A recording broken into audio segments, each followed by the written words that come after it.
یہ علم کا مرزا بہت اچھالتا ہے کہ حضرت معاویہ منبر پر حضرت علی کو گالیاں نکالتے، ان کے گورنر بھی اور حضرت علی بھی۔ وہ مسلم کا ایک کتاب کا حوالہ بھی دیتے ہیں جس میں سب کا لفظ ہے۔ سب گالی کے معنی میں نہیں ہوتا، ہر جگہ سب گالی کے معنی میں نہیں ہوتا۔ بعض اوقات کسی کے رویے پہ تنقید کرنا، اس پر بھی سب کا لفظ بولا جاتا ہے۔ میرے آقا حضرت محمد رسول اللہ صلی اللہ علیہ وسلم، آپ نے ایک موقع پہ صحابہ سے کہا کہ میرے پہنچنے سے پہلے تم چشمے پہ پہنچو گے اس کا پانی نہیں پینا۔ تو جب دو صحابہ نے پی لیا، آپ کو پتہ چلا تو حدیث میں آتا ہے سبہما، آپ نے ان دونوں کو سب کیا۔ تو یہاں آپ گالی کا معنی کر سکتے ہیں نبی اکرم صلی اللہ علیہ وسلم کے بارے میں کہ آپ نے علیاذ باللہ ان دونوں کو گالیاں دی، سبا کا لفظ وہاں بھی استعمال کیا گیا۔ دیکھیں حدیث بڑی مشہور ہے، چھٹی کلاس کی جو کتابیں ہیں ان میں بھی بچے پڑھتے ہیں، مومن کو گالی دینا فسق ہے۔ کیا ہے؟ فسق۔ گالی دینے والا فاسق ہے۔ مومن کو گالی دینا فسق ہے اور قتل کرنا حرام ہے یا کفر ہے۔ جان بوجھ کے قتل کرے کسی مومن کو تو گالی دینے کو فسق کہا کہ گالی دینے والا کون ہے؟ فاسق۔ یہ حدیث میں آئے۔ اب آئیے قرآن کی طرف۔ قرآن جب صحابہ کا تذکرہ کرتا ہے تو قرآن کہتا ہے وَكَرَّهَ إِلَيْكُمُ الْكُفْرَ وَالْفُسُوقَ وَالْعِصْيَانَ، ہم نے نبی کے یاروں سے کفر کو، فسق و فجور کو، نافرمانیوں کو دور کر دیا۔ اگر معاویہ صحابی ہے تو پھر یہ آیت ان پر بھی فٹ ہوگی کہ اللہ نے ان سے بھی کفر کو، فسق و فجور کو کیا کر دیا ہے؟ دور کر دیا۔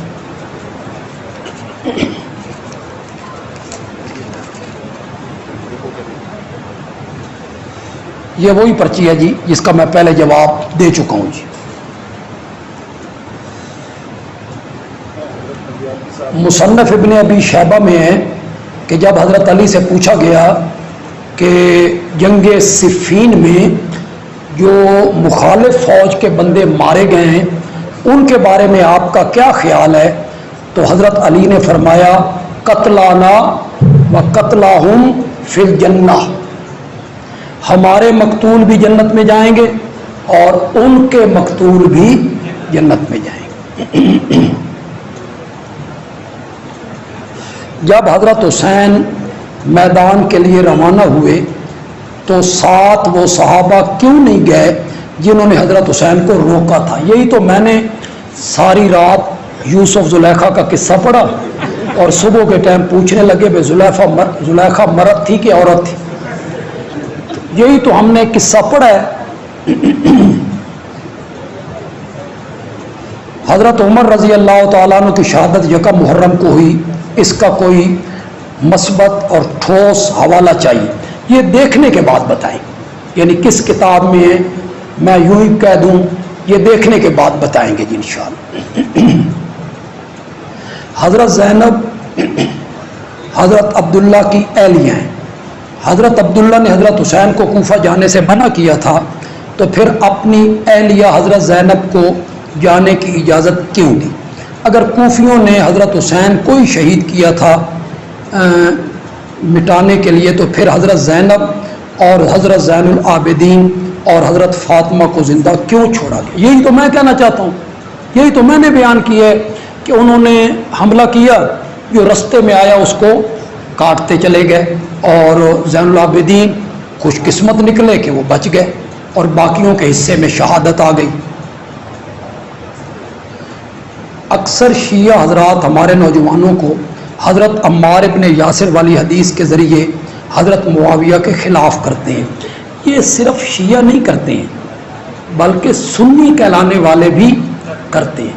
مرزا جیلمی کا سب سے بڑا استدلال حدیث عمار ہے، اور جس میں وہ کہتا ہے کہ آپ نے فرمایا کہ تجھے وہ گروہ قتل کرے گا کہ تم انہیں جنت کی طرف بلاؤ گے اور وہ تمہیں جہنم کی طرف بلائیں گے۔ اب آپ اپنے سینے پہ ہاتھ رکھ کے کہیں حضرت معاویہ کا جو گروہ تھا یہ جہنم کی طرف بلانے والا، یہ آپ کا دل مانتا ہے کہ یہ گروہ جہنم کی طرف بلانے والا ہو، جس میں بڑے بڑے اکابر صحابہ موجود تھے؟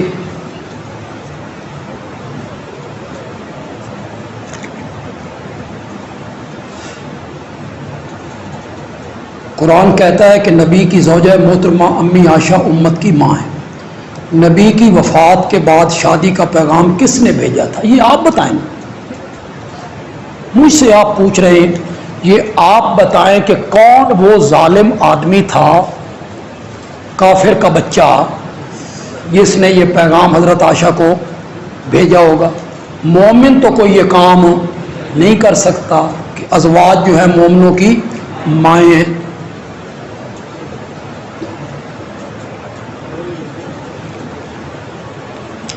دیکھیں حضرت عمار والی جو روایت ہے اس میں لفظ ہیں تجھے فیعۃ باغیہ، ایک باغی گروہ قتل کرے۔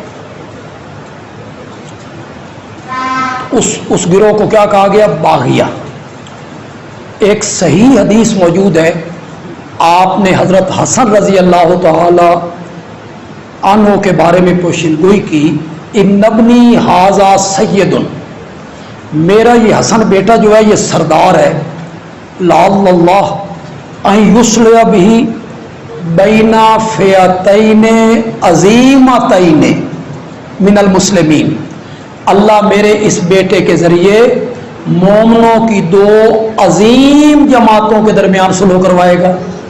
اس حدیث میں میرے آقا معاویہ کے گروہ کو بھی کیا کہہ رہے ہیں؟ فئۃ عظیمہ، فئۃ عظیمہ۔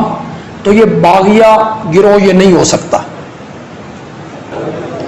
حضرت حسین کون سا معاملہ یزید سے طے کرنے کی اجازت مانگ رہے تھے؟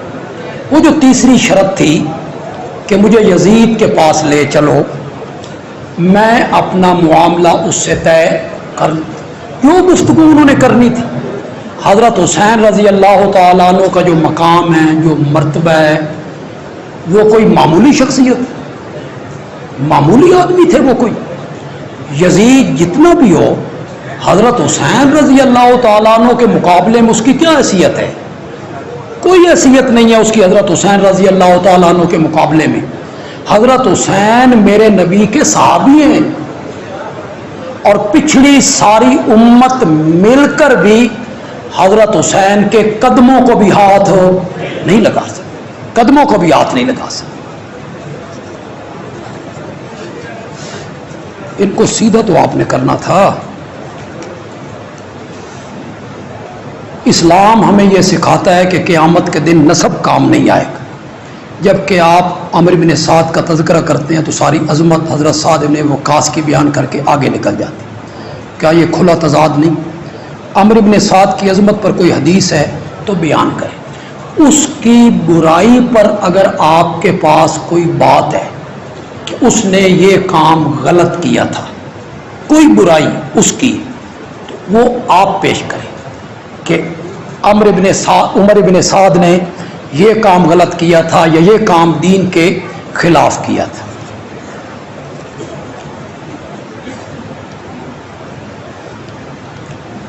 یہ جو پرچی ہے اگرچہ میرے موضوع سے متعلق نہیں، یہ وہ مسلم کا حوالہ ہے جسے